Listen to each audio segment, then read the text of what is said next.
Assalamualaikum warahmatullahi wabarakatuh. Halo teman-teman, kenalin, nama aku Vivian Permaisuri Azizah dengan NIM 2186206040 yang kali ini akan menjelaskan kepada teman-teman semua yaitu terkait materi IPS kelas 4 tema 7. Materi pertama, kita akan membahas tentang pulau-pulau yang ada di Indonesia.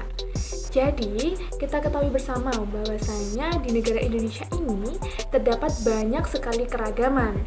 Misalnya, suku bangsa, bahasa, agama, dan juga budaya. Nah, dari keragaman tersebut banyak faktor yang menyebabkan terjadinya keragaman dalam masyarakat Indonesia. Beberapa faktor yang dimaksud seperti berikut ini. 1. Letak strategis wilayah Indonesia. Jadi letak Indonesia ini sangat strategis, yaitu berada di antara Samudra Hindia dan Samudra Pasifik. Kemudian, Indonesia juga berada di antara benua Asia dan juga benua Australia. Jadi letak strategis yang terdapat di Indonesia itu berada di antara Samudra Hindia dan Samudra Pasifik dan juga di antara benua Asia dan benua Australia. Jadi letak strategis tersebut menjadikan Indonesia ini berada di tengah-tengah lalu lintas perdagangan. Para pedagang ini dari berbagai negara datang ke Indonesia. Mereka membawa agama, adat istiadat, dan kebudayaan dari negaranya masing-masing. Yang kedua, yaitu faktor dari kondisi negara kepulauan. Keadaan geografi Indonesia merupakan wilayah kepulauan yang terdiri dari 13.400 pulau. Berapa adik-adik? 13.400 pulau. Jadi banyaknya pulau di Indonesia menyebabkan penduduk yang menempati satu pulau atau sebagian dari satu pulau tumbuh menjadi kesatuan suku bangsa. Aku ulangin lagi, banyaknya pulau di Indonesia menyebabkan penduduk yang menempati satu pulau atau sebagian dari satu pulau tumbuh menjadi satu kesatuan suku bangsa.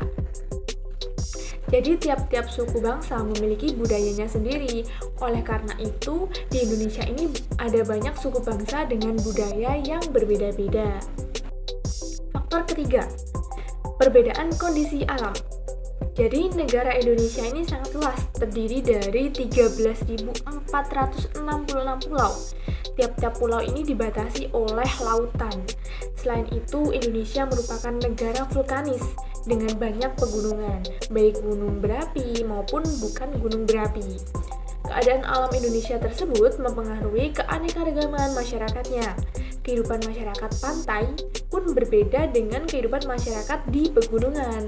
Nah, masyarakat pantai ini lebih banyak memanfaatkan untuk mempertahankan hidupnya yaitu dengan menjadi nelayan.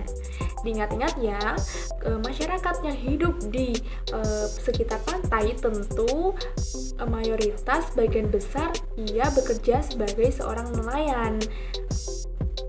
Sebaliknya, masyarakat yang tinggal di lereng pegunungan memiliki upaya tersendiri untuk mempertahankan hidupnya. Mereka lebih banyak atau lebih memilih mata pencarian yang berkaitan dengan relief alam pegunungan. Misalnya nih, sebagai peternak atau petani sayur. Nah, bagaimana dengan masyarakat yang tinggal di kota? Masyarakat yang tinggal di kota tentu tidak akan jadi nelayan, karena kota ini cenderung untuk membuka usaha, bekerja di kantor, atau bekerja di pabrik. Jadi, pekerjaan masyarakat Indonesia itu berbeda-beda, yaitu karena tergantung dengan di mana mereka tinggal. Kemudian, faktor keempat, yaitu keadaan transportasi dan komunikasi. Kemajuan dan keterbatasan sarana transportasi dan komunikasi dapat mempengaruhi perbedaan masyarakat Indonesia. Kemudahan sarana transportasi dan komunikasi ini memudahkan masyarakat berhubungan dengan masyarakat lain. Sebaliknya, sarana yang terbatas atau menyulitkan masyarakat dalam berhubungan dan berkomunikasi dengan masyarakat lain, ini menjadikan kondisi ini menjadi tidak baik atau tidak lancar. Seperti itu. Faktor selanjutnya yaitu faktor yang kelima, adalah penerimaan masyarakat terhadap perubahan. Keterbukaan masyarakat terhadap sesuatu yang baru, baik yang datang dari dalam maupun datang dari luar masyarakat, itu membawa pengaruh terhadap perbedaan masyarakat di Indonesia. Masyarakat perkotaan relatif mudah menerima orang asing atau budaya lain. Sebaliknya, masyarakat pedalaman sebagian besar sulit menerima sesuatu yang baru. Mereka tetap bertahan pada budayanya sendiri dan sulit menerima budaya dari luar. Jadi mereka itu, masyarakat Indonesia, menerima terhadap perubahan yang terjadi di lingkungan mereka sendiri. Seperti halnya tadi sudah dijelaskan, bahwasanya masyarakat perkotaan dengan masyarakat pedesaan itu berbeda karena mereka mempunyai pola pikirnya berbeda juga, seperti itu. Selanjutnya, kita akan membahas pada materi kedua, yaitu hubungan antara banyaknya suku bangsa dengan kondisi wilayah di Indonesia. Kita akan mengartikan terlebih dahulu suku bangsa itu apa sebenarnya. Jadi suku bangsa itu merupakan golongan manusia yang mengidentifikasikan diri dengan sesamanya berdasarkan garis keturunan yang dianggap sama, menunjuk kepada kesamaan budaya, bahasa, agama, dan perilaku. Selanjutnya kita akan membahas ciri dari suku bangsa sendiri. Yang pertama yaitu bersifat tertutup dari kelompok lain. Yang kedua adalah memiliki nilai dasar yang tercermin dalam kebudayaan. Yang ketiga yaitu memiliki komunikasi dan interaksi. Selanjutnya nih kita akan membahas tentang jenis-jenis masyarakat berdasarkan jenis wilayah persebaran suku bangsa. Yaitu yang pertama, adanya kebutuhan yang tidak terpenuhi dengan baik di wilayah yang ditinggali. Yang kedua, keinginan mencari daerah yang lebih subur, lebih berkembang, atau lebih aman. Yang ketiga, bisa terjadi dalam satu pulau atau berpindah ke luar pulau. Selanjutnya yaitu ciri dasar perbedaan suku bangsa. Yang pertama, bahasa daerah. Kedua, adat istiadat. Ketiga, sistem kekerabatan. Keempat, kesenian daerah. Dan kelima, tempat asal. Baik, sebelum kita lanjut ke materi ketiga, aku ingin mengingatkan kepada kalian semua bahwasanya tetap semangat dalam mempelajari materi-materi apapun. Entah itu yang kalian senangi atau tidak, karena kalian nantinya tidak akan tahu bahwa materi itu akan berguna di masa kelak kalian nantinya. Jadi seberapapun usaha kalian, kalau bisa maksimalkan dan tetap semangat.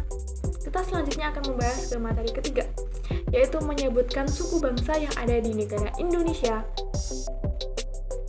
Nah, keragaman suku bangsa di Indonesia itu termasuk dari bagian dari keragaman bangsa Indonesia sendiri. Ada banyak suku bangsa yang mendiami wilayah kepulauan Indonesia. Dibandingkan dengan negara lain, jumlah suku bangsa Indonesia ini menjadi yang terbesar di dunia. Suku bangsa Indonesia tersebar di seluruh wilayah, baik di pulau besar maupun pulau kecil. Banyak banget suku bangsa yang berada di Indonesia. Aku nggak akan menyebutkan semuanya, tapi aku hanya menyebutkan beberapa. Apabila kalian menginginkan materi yang lebih, nanti kalian bisa browsing atau tanya kepada guru kalian sendiri. Nah, kali ini aku hanya akan menyebutkan beberapa suku bangsa saja. Apabila kalian ingin lebih tahu banyak, kalian bisa mencari di Google atau tanyakan kepada guru kalian. Aku akan menyebutkan yang pertama, yaitu dari Provinsi Sumatera Utara.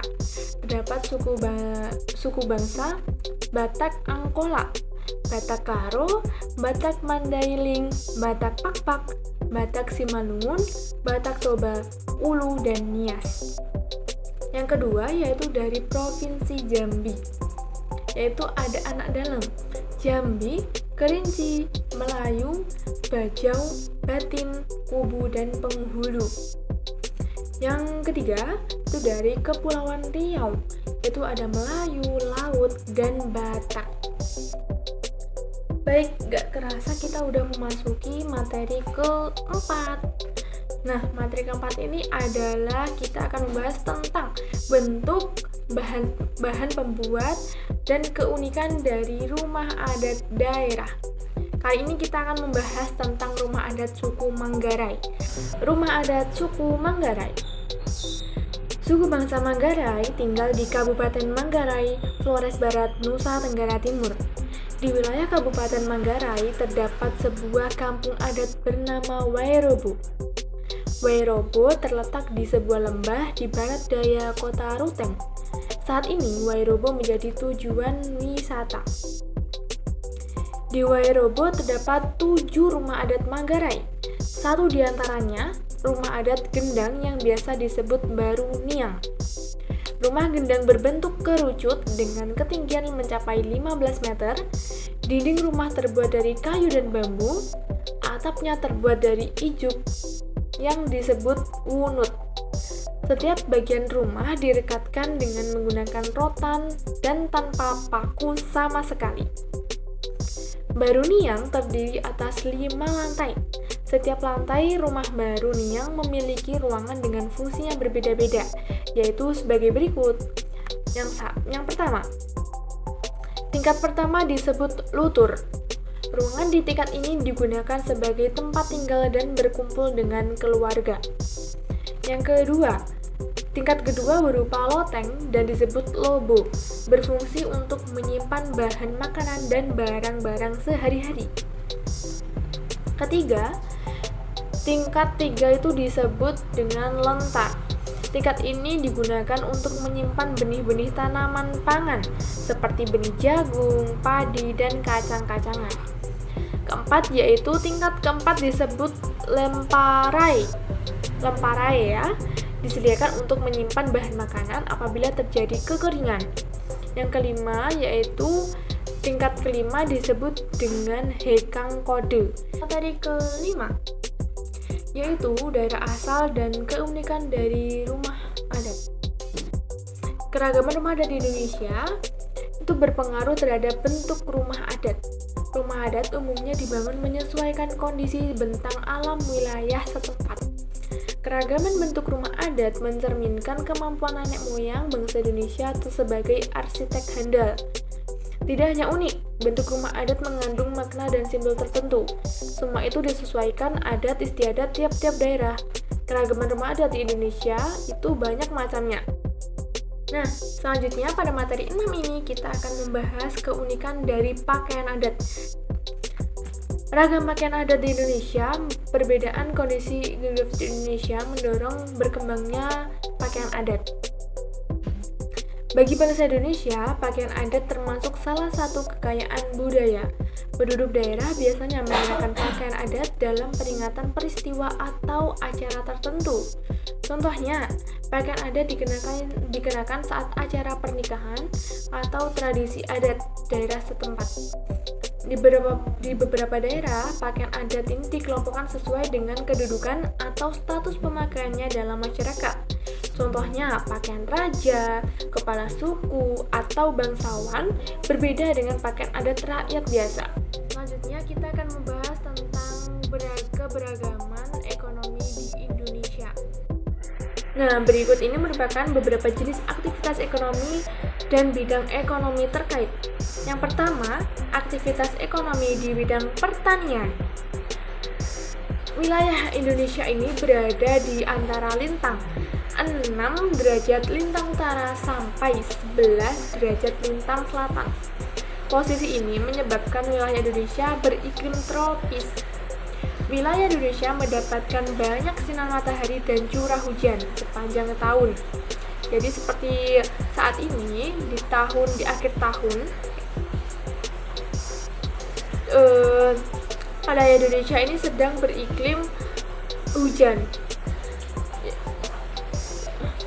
Kondisi ini sangat mendukung aktivitas pertanian.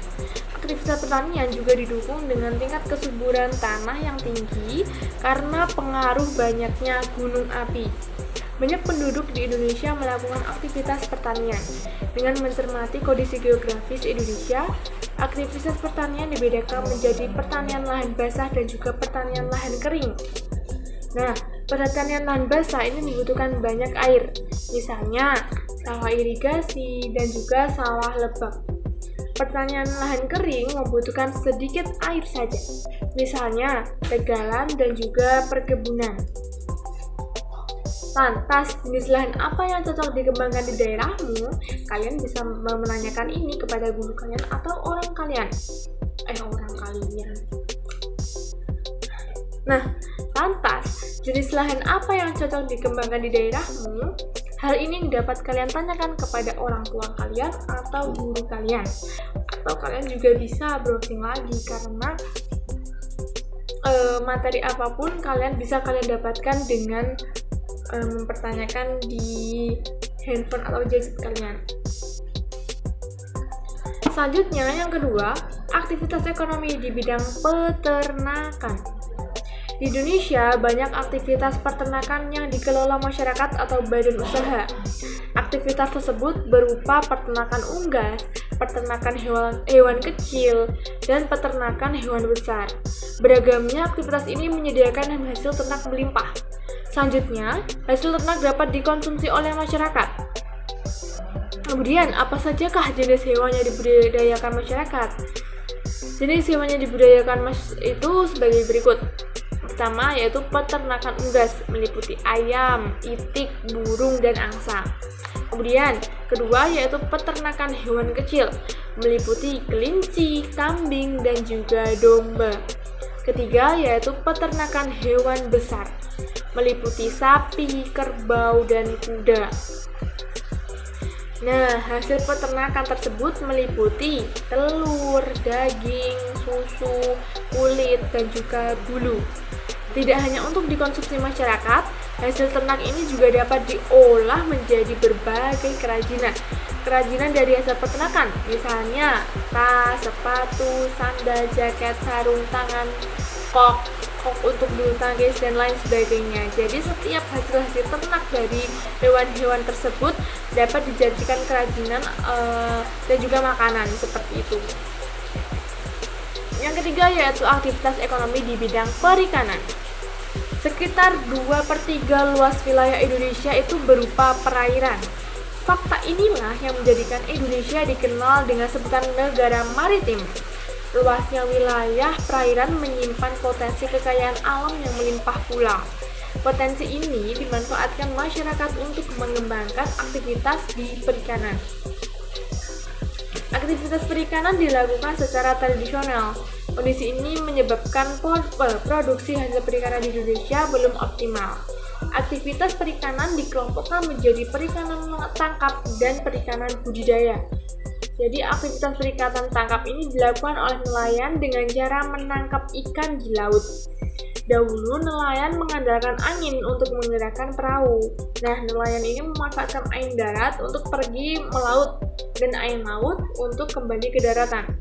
Jadi ini perlu kalian ingat bahwasanya ketika nelayan ingin pergi melaut itu memanfaatkan angin darat.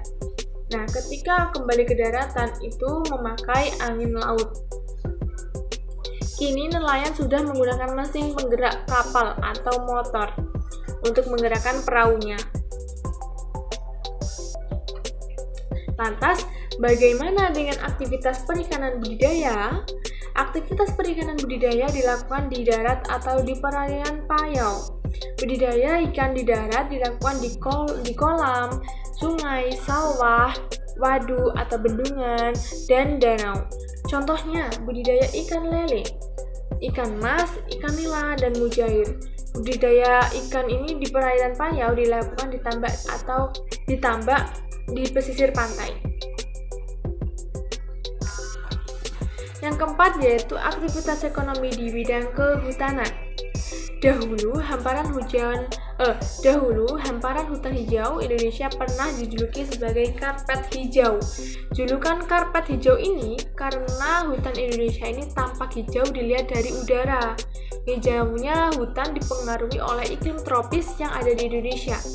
Kawasan hutan Indonesia mengandung keragaman sumber daya hayati. Belum lagi potensi hasil hutan yang terdiri atas hasil hutan kayu dan hasil hutan non-kayu. Misalnya seperti kina, karet, damar, dan sagu. Potensi ini menjadikan Indonesia sebagai negara pengekspor kayu. Bagi Indonesia, hasil ekspor kayu menjadi salah satu sumber pendapatan negara. Aktivitas kehutanan juga perlu memperhatikan kelestarian hutan. Mengapa teman-teman? Nah, jadi lestarinya hutan berdampak terhadap kehidupan manusia dan makhluk hidup yang tinggal di hutan.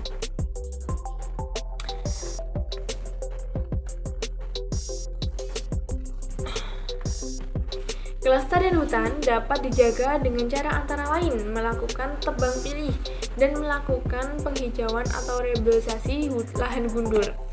Hijaunya hutan di Indonesia dapat menjadi paru-paru dunia. Tidak hanya memberikan manfaat ekonomis, hutan juga memiliki fungsi lain. Tidak hanya memberikan manfaat ekonomis saja ya teman-teman, tapi juga memiliki fungsi lain. Adapun fungsi hutan itu sebagai penyimpan cadangan air tanah. Yang kedua, penyeimbang iklim, dan yang ketiga tempat habitat flora dan fauna. Bahkan nih, kawasan hutan juga dimanfaatkan untuk objek wisata. Karena banyaknya manfaat hutan, kelestarian hutan itu hendaknya selalu dijaga. Jadi tidak hanya petugas atau yang sudah dipasrai untuk menjaga hutan saja, tetapi kita sebagai masyarakat sekitar yang berkunjung di tempat wisata tersebut, contohnya kita juga tidak boleh menyepelekan atau selalu menjaga kebersihan dimanapun berada.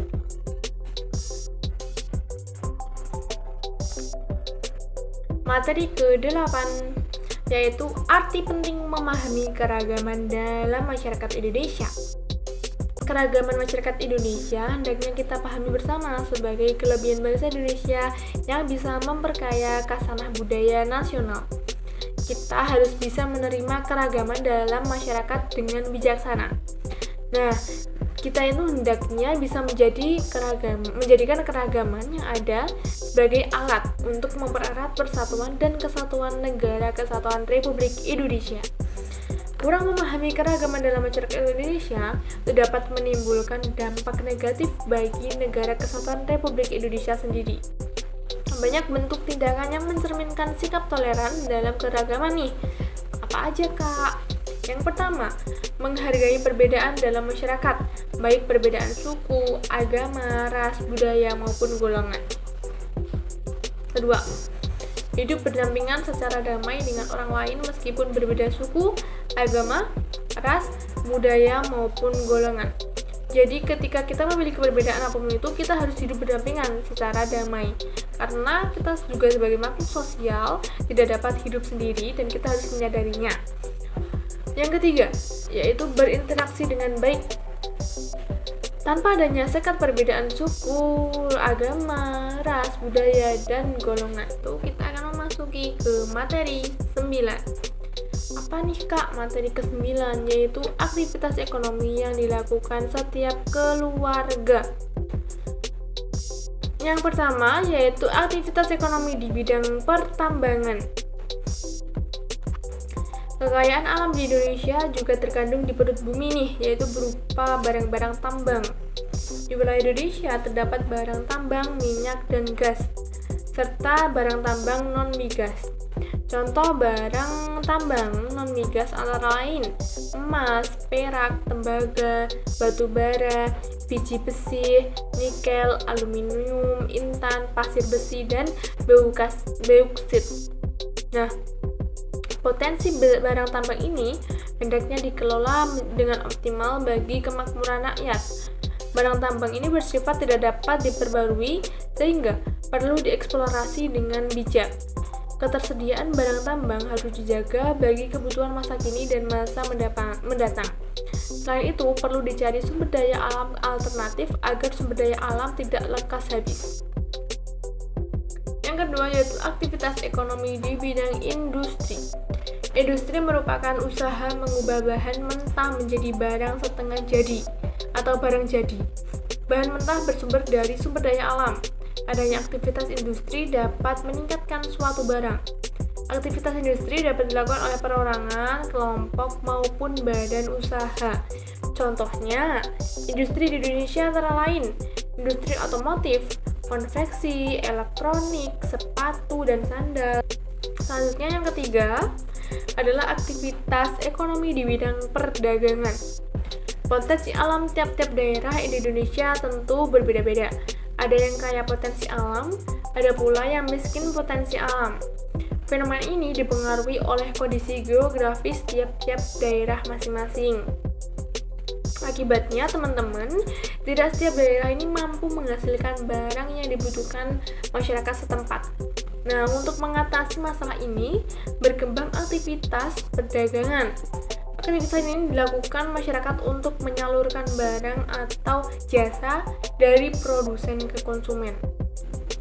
Yang keempat, aktivitas ekonomi di bidang jasa. Sebagai negara kepulauan, wilayah Indonesia dihubungkan selat dan laut. Untuk menjangkau antar pulau dibutuhkan sarana transportasi. Di Indonesia, sarana transportasi meliputi transportasi darat, udara, dan juga laut. Tidak hanya itu, untuk menjalin komunikasi juga diperlukan sarana komunikasi. Kedua sarana ini menunjukkan aktivitas ekonomi masyarakat di bidang jasa. Nah, aktivitas jasa ini merupakan kegiatan layanan kepada masyarakat dalam rangka memenuhi kebutuhan hidupnya. Aktivitas jasa lainnya antara lain jasa perbankan dan keuangan, jasa kesehatan, jasa pendidikan, jasa konsultasi hukum, jasa pariwisata, dan jasa lainnya. Selanjutnya, kita akan memasuki materi ke-10, yaitu sikap toleransi terhadap keragaman yang dapat diterapkan. Jadi toleransi ini berasal dari bahasa Latin, tolerer, yang artinya dengan sabar membiarkan sesuatu. Toleransi ini dapat diartikan sebagai perilaku terbuka yang menghargai segala perbedaan yang ada dengan sesama manusia. Bersikap toleransi berarti bersikap sabar, menahan diri, serta menghargai dan berhati lapang terhadap orang-orang yang memiliki perbedaan pendapat. Berikut bentuk sikap toleransi terhadap suku, budaya, agama, ras, dan gender. Yang pertama, kita akan membahas dari keragaman agama. Toleransi seperti apa yang dapat kita lakukan? Kebebasan beragama dijamin nih dalam Undang-Undang Dasar Negara Republik Indonesia tahun 1945, khususnya pasal 29 ayat 2, yaitu bunyinya, negara menjamin kemerdekaan tiap-tiap penduduk untuk memeluk agamanya masing-masing dan untuk beribadah menurut agama dan kepercayaannya itu. Selanjutnya yaitu toleransi dalam keragaman suku dan ras. Masyarakat Indonesia terdiri atas beragam suku dan ras. Tiap-tiap suku bangsa mempunyai ciri khas yang membedakan dengan suku bangsa yang lain. Ciri khas bangsa yang didasarkan atas ciri fisik disebut ras. Oleh karena itu, tercipta keragaman ras. Terdapat keragaman yang ada, jadi kita itu harus saling menghormati dan juga mengembangkan sikap toleransi. Selanjutnya, yaitu adalah toleransi dalam keragaman sosial budaya. Tiap-tiap daerah dihuni oleh masyarakat Indonesia yang memiliki kehidupan sosial dan budayanya sendiri-sendiri. Oleh karena itu, teman-teman, di Indonesia ini terdapat keragaman sosial budaya. Keragaman sosial budaya ini merupakan kekayaan bangsa Indonesia yang tidak ternilai harganya dan diwariskan oleh nenek moyang kita dari zaman dahulu. Nah, yang keempat itu adalah toleransi dalam keragaman gender dan mengembangkan kesetaraan gender. Tuhan itu telah menciptakan manusia dalam dua jenis, yaitu laki-laki dan perempuan. Nah, setiap orang itu hendaknya memiliki kesetaraan gender, yaitu kesadaran atas konsep yang meletakkan kedudukan, fungsi, dan peran antara laki-laki dan perempuan dalam masyarakat sejajar. Jadi laki-laki dan perempuan itu dapat bekerja sama dalam melakukan pembangunan nasional dan menciptakan harmoni sosial. Sebagai contoh nih teman-teman, laki-laki dan perempuan dapat mengambil peran yang berguna bagi sesama manusia lainnya. Cukup sekian dari aku memohon maaf yang setulus-tulusnya jika ada pelafalan kata atau materi yang belum jelas, karena di sini aku juga masih belajar dan berproses bersama kalian. Dan terima kasih atas waktunya. Sekian, terima kasih. Wassalamualaikum warahmatullahi wabarakatuh.